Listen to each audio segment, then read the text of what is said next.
Stramkur's political party, Rasmus Paludan. This is anonymous. Paludan, freedom of expression is everyone's right but not for religion.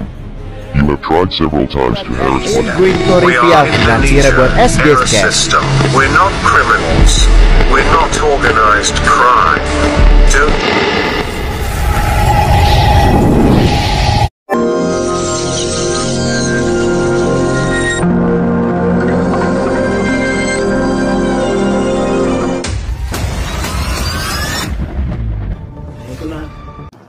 Eki kan, itu si Panji tuh kami bunuh itu bareng-bareng. Kami bunuh itu bareng-bareng 19 orang, itu ada videonya. Kalau mau chat WA aku, boleh. Nih ada videonya.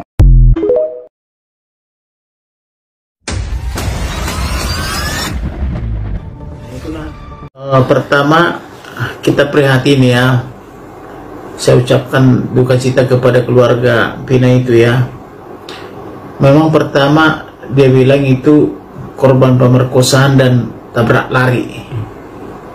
Nah, pertama dibilang tabrak lari dulu. Tapi kalau tabrak lari kok motornya utuh. Motor tidak ada apa-apa.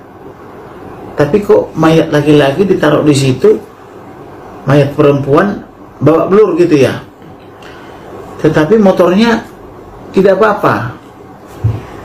Nah, itulah kelemahan daripada polisi kita, karena polisi itu rata-rata tamat SMA kursus 3 bulan di puncak sana atau di namanya langsung jadi polisi. Nah, itulah kelemahan daripada negara kita. Harusnya polisi itu kuliah 4 tahun, kuliah sarjana hukum atau sarjana ekonomi atau sarjana yang potensial lainnya. Tapi ini cuma tamat SMA atau tamat SMP kursus 3 bulan jadi polisi, gagah-gagahan gitu loh. Nah, itu kelemahan kita yang pertama. Yang kedua, saya lihat dari film itu, setelah sedemikian lama baru terungkap ternyata perempuannya diperkosa. Kemudian cowoknya juga dibunuh. Tetapi kan polisi harusnya mengantisipasi ini dan telah mengambil sidik-sidik jarinya, termasuk modusnya, karena tidak ada kerusakan pada motor itu. Nah, sekarang dibuat jadi film ya, film Pina, jadi rame lagi. Nah, setelah dari rame, katanya ada polisi atau berseragam polisi atau oknum polisi diduga mengancam keluarganya, jangan dibikin rame lagi, atau mengancam anak tetangganya, jangan dibikin rame lagi, jangan dibikin rame lagi. Nah, ini harus ditangkap karena ini mengetahui ini yang mengancam ini. Jadi orang-orang seperti ini harus segera ditangkap. Lebih bagus Indonesia mati kita bersama daripada membiarkan hidup seperti ini, gitu loh. Jadi orang yang berani mengancam ini pasti dia tahu apa yang terjadi. Itu menurut saya. Itu karena lari dari penuntutan atau katakanlah penyidikan dan penuntutan dari pengadilan, lari dari situ itu menambah hukumannya. Bila perlu itu karena perbuatannya sangat sadis, memperkosa gitu ya, dan membunuh cowoknya, itu harus dihukum mati. Harus dihukum mati supaya jerak yang lain tidak lagi melakukan perbuatan seperti itu. Kalau bisa itu, kalau tangkap orangnya, kita anjurkan dihukum mati. Karena kenapa? Sudah memperkosa wanitanya, juga membunuh suaminya gitu. Dan saya yakin ini pelakunya itu pasti orang hebat. Dan informasi yang saya dengar di televisi itu, dia dari geng motor ya, dan keluarga polisi gitu. Jadi kalau bisa ini harus dihukum mati ini. Dia merubah wajahnya, misalnya merubah wajahnya, merubah polanya, saya yakin sidik jarinya pasti sama. Apapun ceritanya, biar wajah berubah, tapi sidik jari pasti sama. Apabila polisi bekerja untuk mengambil sidik jari daripada mayat-mayatnya itu, gitu. memang benar no viral no justice.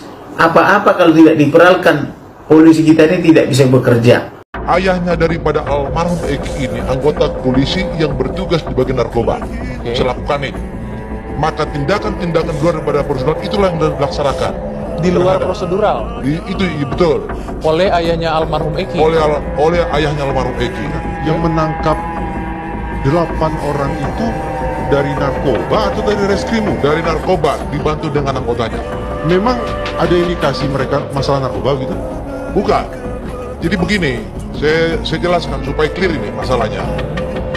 Ada 2 orang yang memberikan informasi yang keliru atau sesat kepada orang tua daripada Eki. Yang 2 orang itu adalah Aib dan Dede, yang sampai persidangan tidak pernah hadir. Walaupun kami sudah minta kepada majelis hakim agar mereka dihadirkan. Karena itu adalah bagian daripada saksi yang sangat penting untuk kami tanyakan. Apa alasan mereka mengatakan bahwa kelompok-kelompok anak muda yang berada di rumahnya, di depan rumah Ibu Nining, bagian daripada pelaku kejahatan seolah-olah. Padahal ada satu kecelakaan yang terjadi di flyover. Nah ini kan informasi tidak digali, tidak dimatangkan. Kalau kita bicara dalam konteks penyelidikan. Oke, sebentar. Kenapa emosional begitu, langsung menangkap? Ini kan tidak boleh. Karena anaknya menjadi korban. Kalau orang awam melihat kan begitu, berarti ini anaknya menjadi Bukan, korban. begini. Kami juga di ruang persidangan sudah mengatakan, kami turut belasungkawa.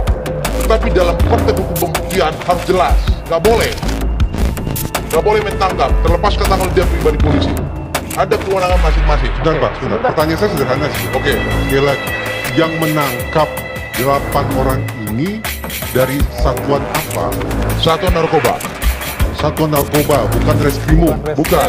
Padahal ini bukan masalah narkoba. Bukan masalah narkoba. Hanya orang tuanya itu berada dinasnya di satuan narkoba. Orang Tapi tua mereka- Eki yang jadi korban ya. Mereka menangkapi 8 orang itu atas izin pimpinan. Ada surat atau Saya kurang tahu karena pada saat itu tidak memperlihatkan satu dokumen apapun. Pak Itulah Jogi. penjelasan yang saya dapat dari Sebentar, orang tua Pak Jogi, semua. ini yang saya tangkap jadi ini seolah-olah ini kayaknya karena kesal anaknya dibunuh, marah, jadi ngambil orang, begitu? Begini, kami pada saat di ruang persidangan, Ibu Titin sebagai kuasa hukum daripada Sahat Tatal dan juga Sudirman bertanya kepada Rudiana di ruang persidangan ya, supaya clear nih. Rudiana mengatakan sebulan sebelum kejadian bahwa anaknya sudah berkonflik dengan geng motor. Jadi di pikirannya itu Sudah tertanam bahwa ini tertanam pelakunya. bahwa kelompok-kelompok yang duduk di malam itu adalah geng motor, padahal bukan. sebetulnya kasus narkoba atau bukan narkoba. Kalau ini kasus narkoba, tidak ada persoalan. Memang sudah seharusnya satuan res narkoba yang akan melakukan penangkapan dan proses lebih lanjut. Tapi yang saya pahami ini adalah 338 dan 340 Ya. sebagaimana disampaikan di 2 sisi pekan sebelumnya oleh Direskrimum Polda Jabar. 338 adalah pasal pembunuhan, 340 adalah pembunuhan berencana. Berencana, ya. Tidak lain tidak bukan harus ditangani oleh satuan reskrimum, kriminal umum, bukan narkoba. Nah ini satu pertanyaan nih menurut saya. Apa penjelasannya kenapa kemudian justru yang melakukan penangkapan justru Oke. satuan narkoba? Nanti kita- Pertanyaan saya belum terjawab tadi sebetulnya. Apa? Asal muasal nama DPO ini dari siapa? Oke. Karena pihak keluarga para terpidana mengatakan tidak mengenal DPO itu. Dari Oke. mana asal nama DPO ini? Tanpa ada intervensi dari kami, tanpa ada bisik-bisik, itu mereka dengan sengaja mengatakan kami mencabut seluruh isi BAP yang ada dibuat di Polresta Cirebon Kota, dan itu bukan karena kemauan kami. Menurut dialog Anda kenapa? Kenapa akhirnya dicabut? Kami hanya sifatnya mendampingi. Jadi di situ mereka dilakukan penyiksaan secara masif dan sudah dijelaskan orang-orang tuanya. Itu bukan omong kosong. Dan foto itu sudah tersebar sebelum kami menerima kuasa. Itu perlu dicatat. Foto para Foto terpidana ini para bonyok, terpidana udah bonyok-bonyok. terpukul, Dan dipukul. saya sebelumnya tidak tahu itu foto itu. Oke. Setelah mereka kami dampingi di Polda Jabar, dan kondisi mereka juga masih terlihat secara faktual. Ada bekas-bekas luka, dan bukan hanya saya, orang tuanya juga melihat itu. Nama DPO dari mana? Nah justru itu, Depo ini siapa yang menciptakan? Sementara anak-anak itu tidak kenal terhadap mereka. Nah, Jangan- ketika persidangan muncul dari mana? Anda nggak bisa mengetahui, nggak bisa mengingat. Justru ketika ditanyakan sama hakim kepada mereka, kenal atau tidak kenal. Jangankan itu kepada dua korban itu tidak kenal. Nggak terjawab ya Mbak Putri. Termasuk juga itu sperma. Sampai sekarang masih misteri milik siapa itu. Oke, Mbak. Itulah. Let namanya siapa? Nama asli jangan nama palsu Putri nanti. Utami. Namanya siapa? Emang ada Andinya, Andi Malinda Putri Utami. Andi Malinda Putri Utami. Ya. Namanya bagus banget. Itu Sulawesi, marga nama Atas marga. Andi itu. Ya, dipelintir sama netizen katanya menikah dengan Andi, makanya namanya jadi Andi. Oh, Andi itu nama gelar di Sulawesi Selatan. Yang Sulawesi siapa? Papa. Oh, papanya Sulawesi. Papa kandung orang Sulawesi. Eki anggota ekstasi. Anggota? Vina? Kalau Vina anggota atau bukan saya nggak tahu, cuma yang saya tahu dia sering ikut nongkrong juga. Sering nongkrong di ekstasi. Nah, kemudian kenal akrab berapa tahun? Dari awal kenal sampai kejadian Vina nggak ada itu ya, udah susu aja, itu kisaran 1 tahunan kayaknya. Setahun ya? 1 tahun. 1 tahun kenal ya, akrab ya? No, enggak. 3 kali 4 kalian lah ketemu itu. Oh, cuma 3 kali 4 kali. Tidak ada berarti berteman naik motor Iya, bareng, enggak ya? Dia pernah ngeluh nggak? No. Ya ngeluh artinya cerita, oh aku terancam. Oh, nggak pernah.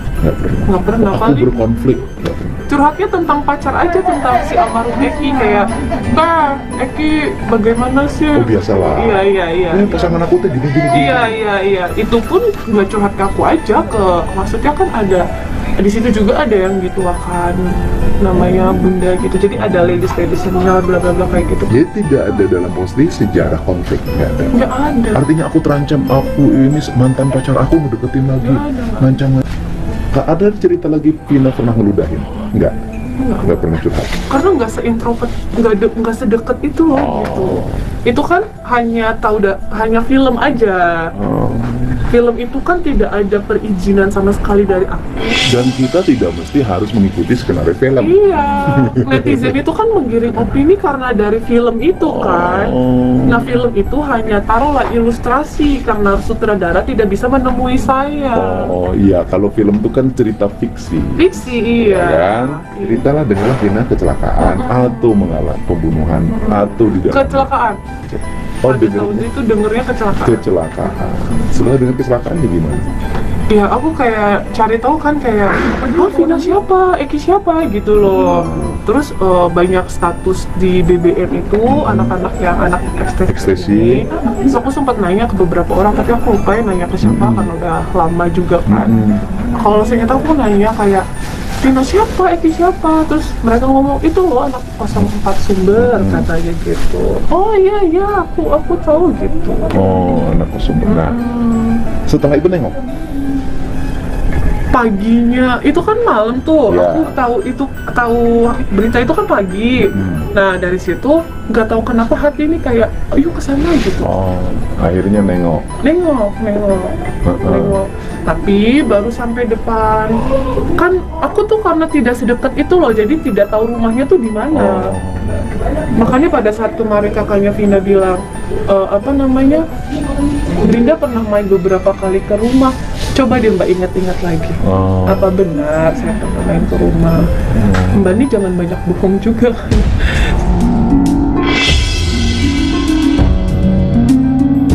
Saya kemarin juga ke Mbak Putri sudah terang-terangan bla bla bla. Ada siapa yang pernah cerita Mbak pernah beberapa kali ke rumah? Keluarga Vina cerita di YouTube Kang Deddy itu loh, kan saya lihat. Iya, saya. Oh iya. Baca ya? Baca aku. Jadi kakaknya Vina itu bercerita bahwa Malinda pernah beberapa kali ke rumah. Iya. Padahal nggak pernah. Sama sekali. Nggak pernah sama sekali. Dan kemudian hanya pada waktu peristiwa kematian itu. Tapi nyari-nyari alamatnya itu kan susah. Cuma saya taunya kayak di sekolahan Kinderfield. Belakang itu katanya. Nah, tapi ke lokasi rumahnya itu? Belum, memang belum ke rumah duka, belum, karena saya sudah lemes. Oh, nggak nyampe nengok? Iya, nggak. Ya udah dibawa pulang lagi, tuh udah beda. Rasanya sudah beda. Akhirnya nyampe ke rumah. Ketika nyampe ke rumah, taruhlah dalam bahasa ilmu sosial kita kerasukan. Belum. 3 hari setelah kematian, 3 hari baru aku mulai kerasukan. Kerasukannya di depan siapa? aku tuh yang seingat aku tuh malam tuh kan suka nyisir depan kaca gitu, namanya anak perempuan pakai skincare gitu-gitu kan, lagi nyisir. Zaman itu sudah ada skincare? Ya sudah. Oh sudah ya, saya baru tahu, soalnya belum pernah pakai. Aku cerita di kaca sambil nyisir, terus udah nggak tahu tiba-tiba aku kayak ngerasa badan ini udah sakit, terus bangun-bangun aku udah ditontonin sama orang-orang, badan sudah lebam. Dan sudah cerita banyak mungkin sama orang. Iya nggak tahu. Isi ceritanya kan tidak tahu. Nggak tahu. Isi ceritanya ada yang rekam. Kata menurut keluarga kakaknya Vina yang rekam. Kok kakaknya Vina bisa tahu Mbak Linda kesurupan? Di telepon. Yang telepon, Pak. Oh. Kebetulan kan teman. Kenal ternyata. Kenal. Di telepon lah. Dia datang. Spontanitas sebagai seorang teman. Nah, waktu kesurupan itu kakaknya Linda datang, ke Vina datang. Direkam lah. Direkam lah sama kakaknya. Isinya itu, yang isinya itu adalah, kan ini yang dengerin. Isinya apa? Isinya tentang penjelasan kronologis peristiwa kejadian berlangsung aja. Sampai pelaku. Pelaku sih, kalau seingat saya sih nggak pernah disebutin ya satu persatu, cuma kayaknya cuma satu orang doang yang disebutin gitu. Terima kasih sudah nonton. Jangan lupa like, subscribe, dan share ya.